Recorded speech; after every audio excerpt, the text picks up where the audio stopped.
Hello, everyone. I am a storyteller, and I am here to offer my support today.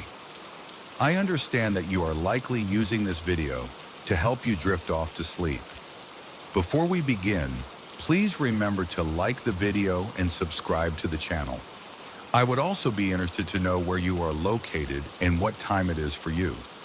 Now, please get comfortable and take a moment to relax. In the quiet town of Ashuroken, nestled along the north shore of Long Island, there was a peculiar place that the locals always avoided after dusk: the old pines near the water. No one really spoke about it, but anyone who had lived in Ashuroken long enough knew to stay away. They called it the Hollow, a place where the trees seemed to whisper in the wind.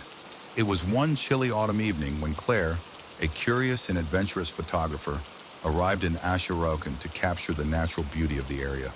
She had heard vague rumors of strange happenings near the pines, but being a skeptic, she brushed them off. After all, every town had its share of ghost stories. She decided to explore the hollow at sunset, hoping to catch the last light of the day filtering through the trees. As Claire walked through the dense woods, the towering pines cast long, eerie shadows on the ground. The air felt colder here, as if the trees themselves were exhaling a chilling breath. She adjusted her camera and began snapping pictures, the sound of her footsteps the only noise around.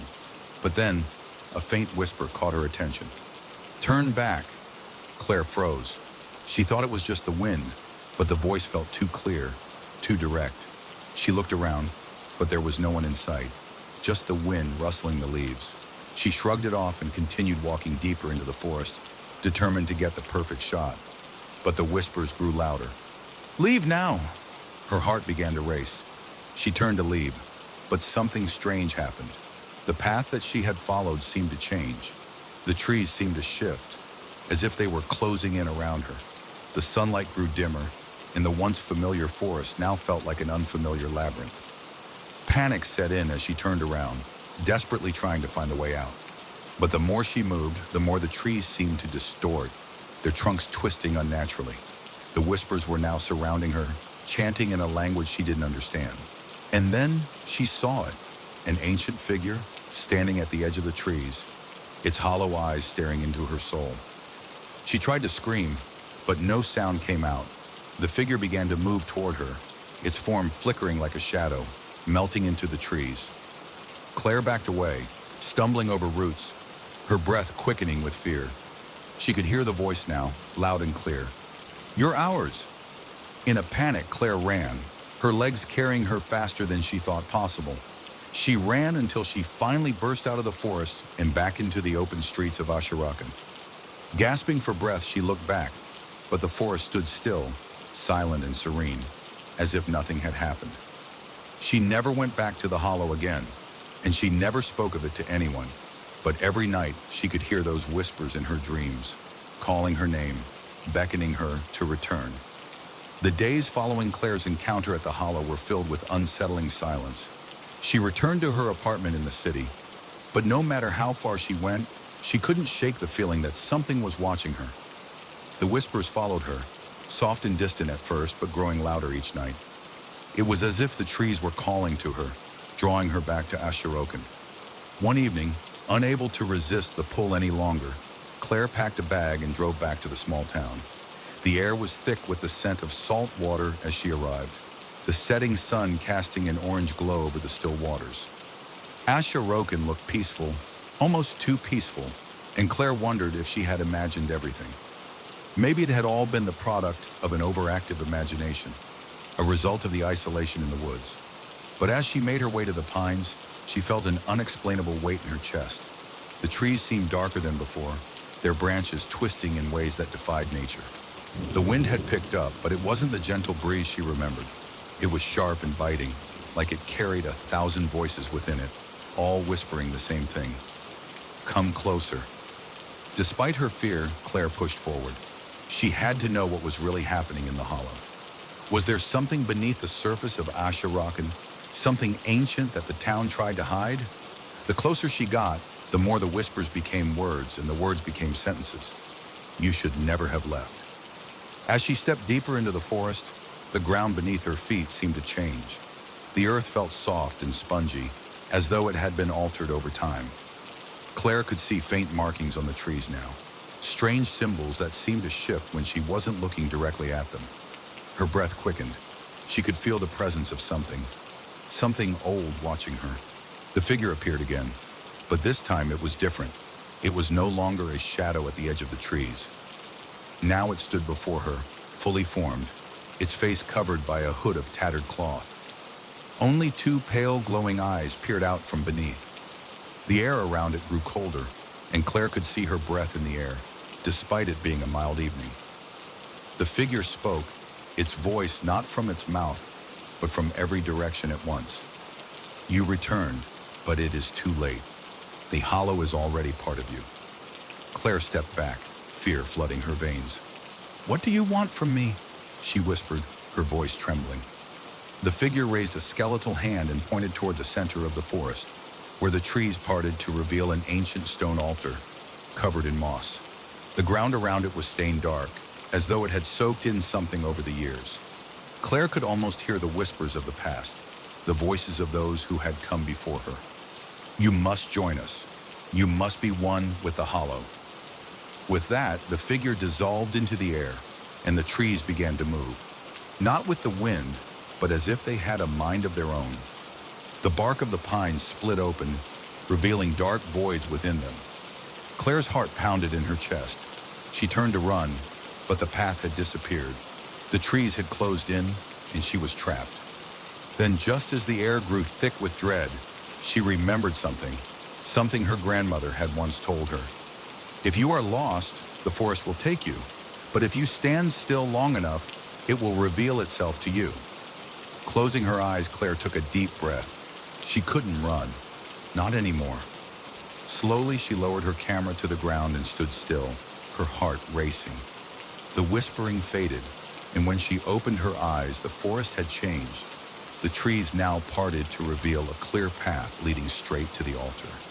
She didn't know if she was walking into a trap or if she had found a way out. But Claire knew one thing. She couldn't stop now. She had to see this through, no matter what. And as she walked toward the altar, the whispers became words again, clearer this time. The air grew heavier with each step Claire took toward the stone altar.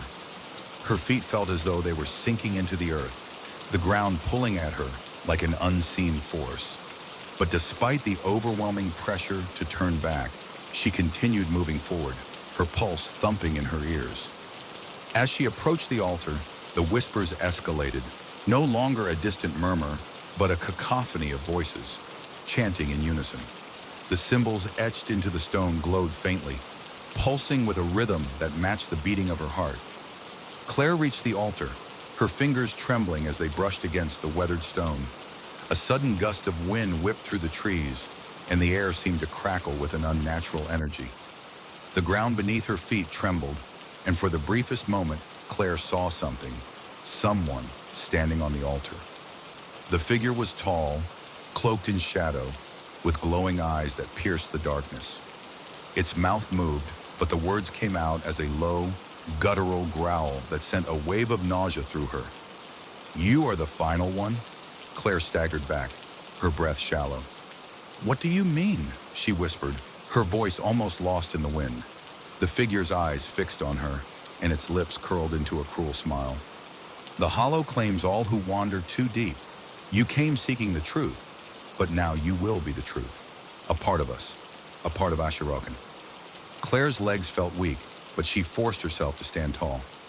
I won't become whatever you want me to be, she shouted, her voice trembling with a mixture of fear and defiance. I'm not like the others. I won't be your prisoner. The figure let out a low, menacing laugh. Prisoner? Number?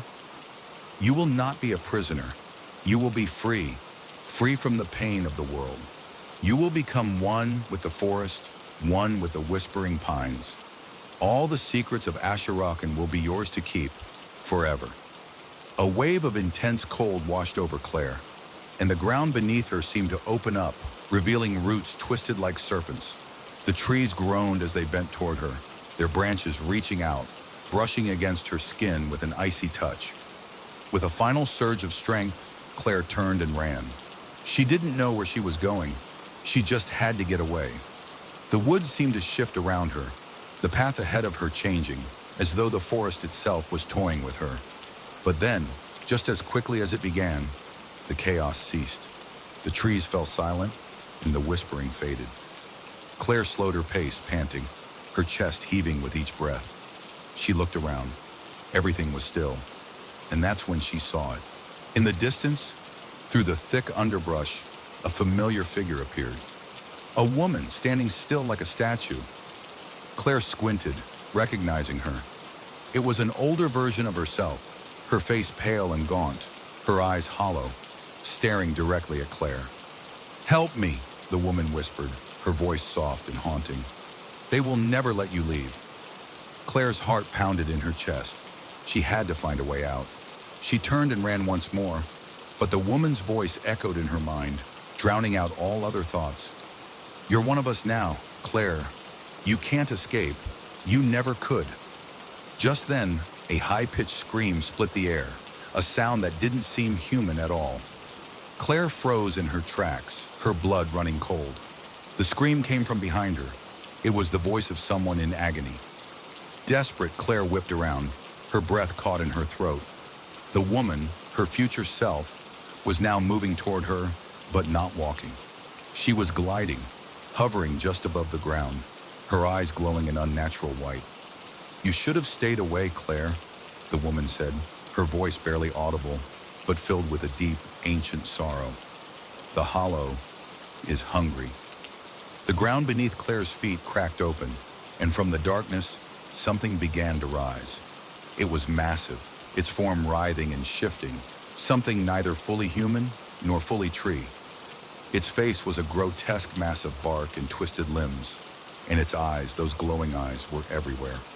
Claire turned and ran, not caring where her feet took her, her mind blank with terror. She had to escape, had to get out of the hollow before it claimed her completely. But with every step she took, the forest seemed to grow darker, the whispers louder, the path less clear. "You are one of us." As she sprinted toward the edge of the forest, she heard the last whisper of all. The one that was almost gentle, a final invitation to the inevitable. Claire's legs burned with exhaustion as she sprinted through the forest, her heart pounding in her chest like a drumbeat. The ground beneath her feet seemed to give way with each step, the path shifting in ways that made it impossible to tell where she was going. Every time she thought she saw a way out, the trees would close in, blocking her escape. The air was thick with the scent of damp earth, and the whispers, now like a deafening chorus, filled her mind. The voices were not just speaking to her, they were speaking through her. Claire felt as though the forest itself was alive, crawling under her skin, rooting itself in her very soul. "You cannot run. You are already here." Her breath came in ragged gasps, and her legs felt like lead. Every shadow seemed to stretch unnaturally long, as though the very darkness was reaching out to claim her. She stumbled, nearly falling, but caught herself on a nearby tree. Its bark was slick with some dark substance, and as she pulled away, she realized it was blood.